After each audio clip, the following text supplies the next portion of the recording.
نحمده ونصلي ونسلم على رسوله الكريم اما بعد فاعوذ بالله من الشيطان الرجيم بسم الله الرحمن الرحيم لقد خلقنا الانسان في كبد پارہ نمبر 30 سورۃ البلد رکوع 1 آیت نمبر 4 لقد خلقنا الانسان في كبد جواب قسم ہے لا اقسم بهذا البلد وانت حل بهذا البلد ووالد وما ولد کا کبد کا لفظی معنی ہے محنت اور مشقت۔ آیات کا معنی یہ ہے کہ انسان اپنے فطرت سے ایسا پیدا کیا گیا ہے کہ روز اول سے عمر اول سے تا عمر آخر محنتوں اور مشقتوں میں رہتا ہے۔ سیدنا عبداللہ ابن عباس رضی اللہ تعالی عنہما کا قول ہے کہ ابتدائی حمل سے رحم مادر میں محبوس اور مقید رہا، پھر ولادت کے وقت محنت و مشقت برداشت کی، پھر ماں کا دودھ پینے میں، پھر ماں کا دودھ چوٹنے کی محنت، پھر اپنے معاش کی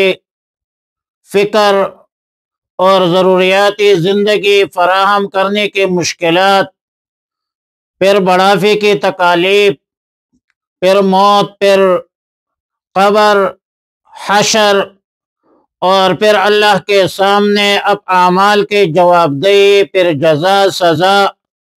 یہ سب ادوار اس محنتوں میں شامل ہے اور اس محنتوں ہی میں آتے ہیں۔ یہ محنت اور مشقت اگرچہ انسان کے ساتھ مخصوص نہیں، سب جانوروں میں بھی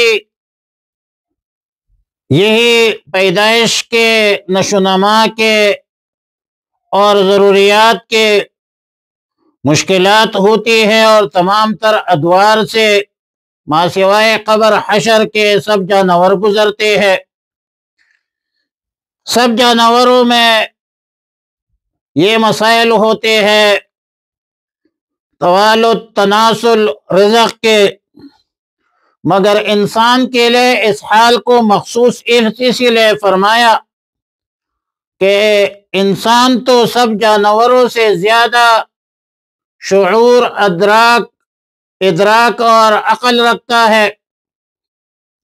محنت کی تکالیف بھی بقدر شعور زیادہ ہوتی ہے، اور پھر قبر، حشر، بعث بعد الموت اور اعمال کا حساب کتاب دینا انسانوں میں اور جنات میں ہوتی ہے، جانوروں میں یہ چیزیں نہیں ہوتی۔ بعض اہل علم کا قول ہے کہ کوئی مخلوق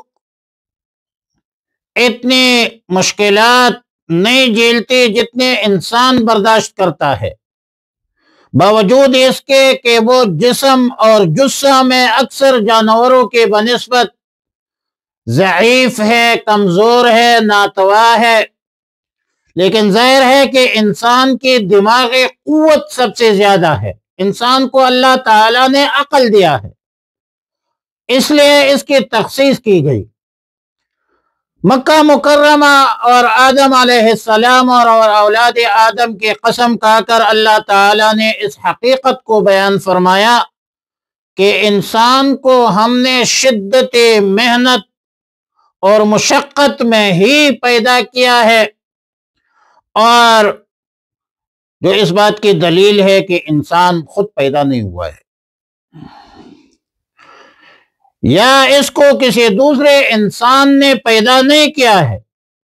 بلکہ اس کا خالق و مالک اور رازق، قادر مطلق اور مختار کل ذات ہے، جس نے اپنے حکمت سے اپنے مخلوق کو خاص خاص مزاج، خاص خاص اعمال و افعال و عادات کی استعداد دے کر پیدا فرمایا ہے۔ اگر انسان کی تخلیق میں انسان کا کوئی عمل دخل ہوتا، اور یا جس طرح ملحدین کہتے ہیں آٹومیٹک انسان کی پیدائش اور خلقت ہوتی تو یہ انسان کبھی بھی اپنے لیے محنت مشقت تجویز نہ کرتا، کبھی بھی اپنے لیے مصائب اور مشکلات پیدا نہ کرتا۔ معلوم ہوتا ہے کہ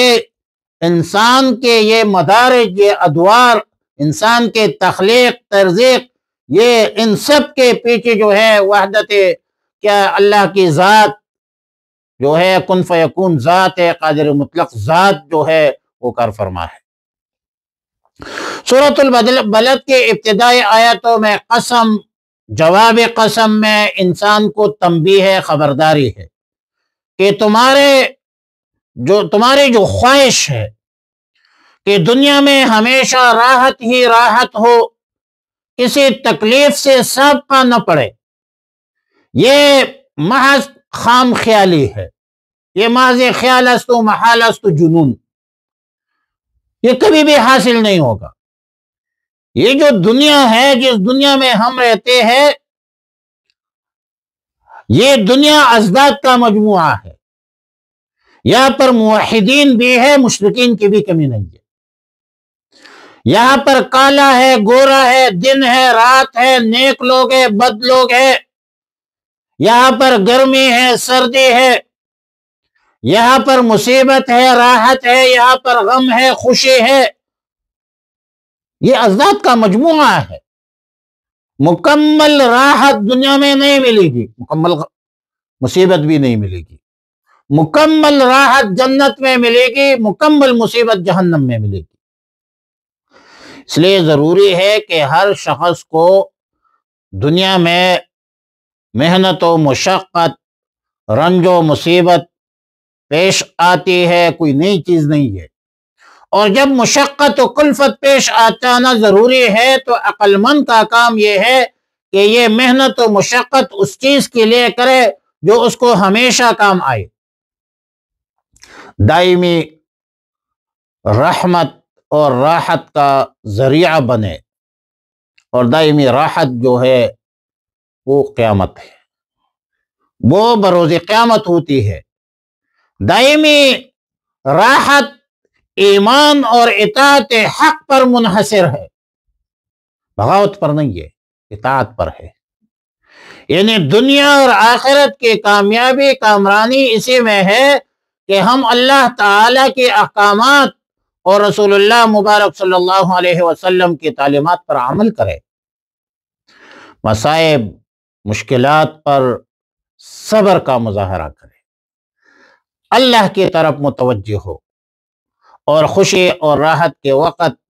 اللہ کا شکر ادا کرے، الحمدللہ کہے۔ مسلمان دونوں حالتوں میں خوش رہتا ہے، جب اس پر غم آ جائے تو انا للہ و انا الیہ راجعون پڑھتا ہے، اور جب اس پر خوشی آ جائے، نعمتوں سے سرفراز ہو جائے تو پھر پڑھتا ہے الحمدللہ رب العالمین۔ تو مسلمان کی شان یہ ہے کہ دونوں حالتوں میں یہ خوش رہتا ہے۔ تو فرمایا لقد خلقنا الانسان فی کبد،